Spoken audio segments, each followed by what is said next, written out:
here's our motherboard. The first step, above all any, is just to make sure we have our CPU in. And then slide it in. Don't be very gentle. See how the CPU falls in? So I'll show it to you again. So we sit the CPU on top of the chipset. We slide it around until it falls in, just like that. It needs to fall in, just like that. So we have the CPU cooler, CPU cable, everything needed. All you have to do is line up these two clip-ons with the mounting brackets right here. Then what you'll do is sit the cooler right on top. So make sure the clip-ons look like this right here. Right? See how it hooks over through that hitch? You'll want to lock it. Next up, we'll do this side. Pull this down as far as you can. Then we have that locked in there. This one may come off. That's okay. All you have to do is just push it down onto the hook, right? And then get it mounted as best as you can. And there you go. You have a clip-on CPU cooler. Now let's do RAM. And I'll align the RAM with a little slit right here. Once you do, slide the RAM in.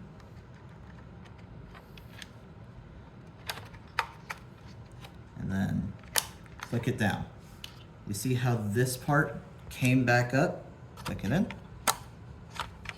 And then boom. Okay, so unfortunately, we do not have the screw for the PCI slot for this SSD. But what we can do is just plug it in and we can show you how it's going to work. So you line up the slit right here and then plug it in smoothly. SSD is going to just stick up like this. What you want to do is flatten out, grab your screw, and then tighten it. But simply put, there'll be a standoff right here. You'll sit SSD on top of the standoff and then screw it in. Okay, so now we're going to install the motherboard into the case. First step, lay your motherboard flat, or lay your case flat. As you lay the case flat, what you can do is sit the motherboard on top of these things called standoffs. Standoffs basically are holders for your screws and sit between the case and the motherboard itself. And they're great since you don't want to short your motherboard out. The way you situate your motherboard should be having the holes just on top of the standoffs. You'll also want to check this side of the motherboard because this is where all your I/O ports are, right? So you'll want to line up your motherboard with the I/O hole and just make sure it's pressed against. Should be right? Yeah. Just make sure there are holes in each hole port, I guess. You want to get it in a little bit tightly. And so now we can get, and there's your motherboard screwed in. So this is going to be a quick multi-step process, but in short, step one, get this in here, right? We'll just want to make sure the PSU is in there. I want to make sure the PSU lines up.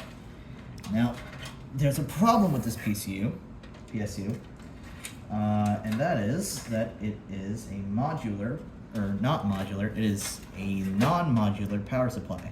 And that means all the cables were plugged in all the time. Alright, so I'll just be screwing all 4 of these in. These you don't have to be as precise as you have to be with with the CPU cooler or with the motherboard. You can just literally screw it in and it'll lock in there.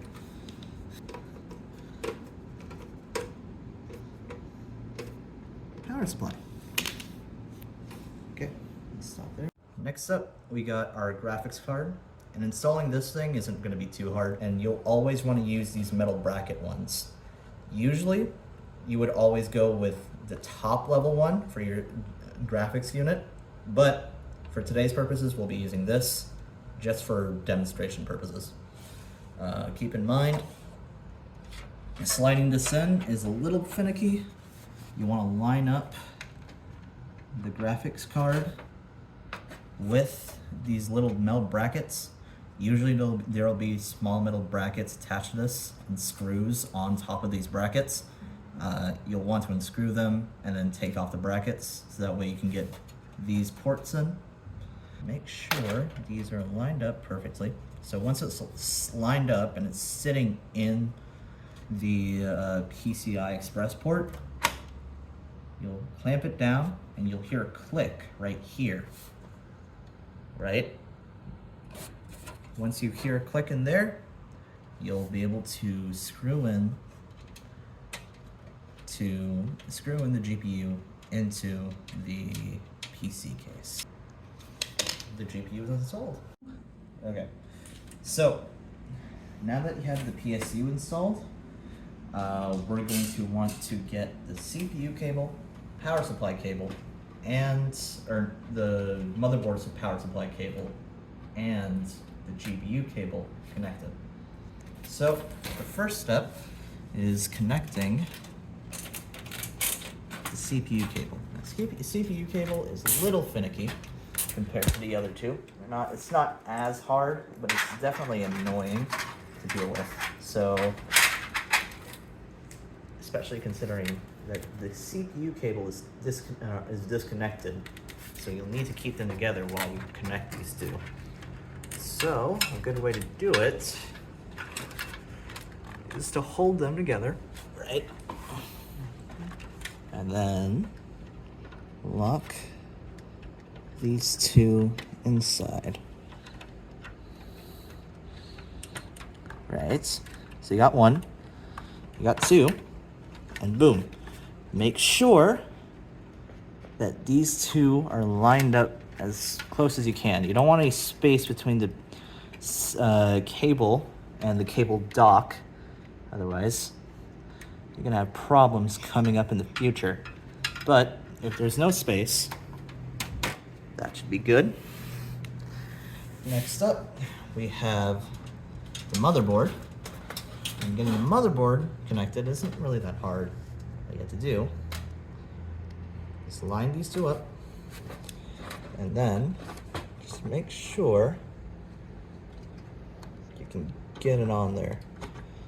This one's the hard one for a lot of people, including myself, but getting it in isn't actually that difficult. And then we want to get the GPU connected, so pull the GPU as far as we can, just as far as we can.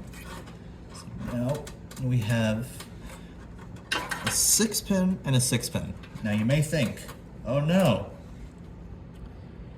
these two are attached. It's really an 8-pin. What am I going to do? Well, all you have to do is just leave out these 2-pin connectors and just deal with the 8 pins. So now we'll want to do one and the other. It's going to be a little bit back, and just make sure this is in the right spot. Okay, that's one.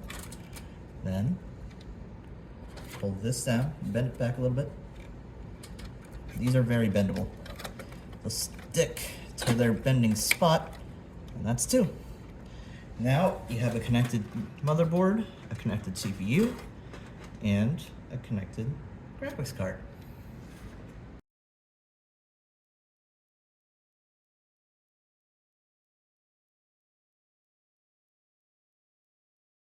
Next up, you'll want to unscrew the GPU. Whoops. Okay.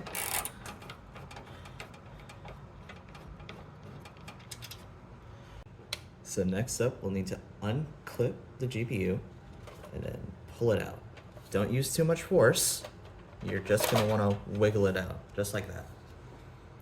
So imagine for a second, there's a screw right here. You'll wanna take that screw out, right? And then your SSD is gonna look like this, just standing up. You'll just wanna take it out. Just focus on this side, and then release that, and release that, right? And we wanna pull out the RAM straight up. No need to put too much force into it. It is not that hard to pull out once it's ready to be released. Most RAM sticks will have you press both tabs, but this case is a little special, and we don't need to force both sides open. Okay, go with what seems to be another plugin. It seems to be a USB-C plugin. No, it is a USB-C plugin. This is the USB-A plugin for the I/O header. And then the 24 pin. Now the 24 pin, what happens with it is that there's a little tab right here. What you have to do is press this little tab, and then pull straight up. It's gonna be a little hard, but as long as you pull it out firmly and precisely, you should be fine. Finally, you'll need to take out the 8-pin CPU connector. That means just pressing both buttons on the tab, so these two right here,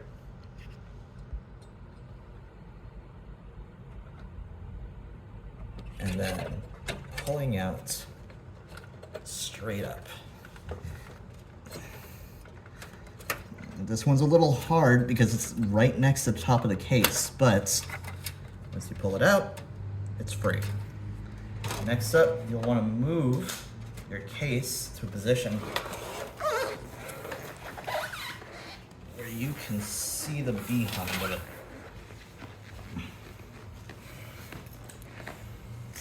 You'll want to pull out all possible cables from the front of the case that connect to the CPU.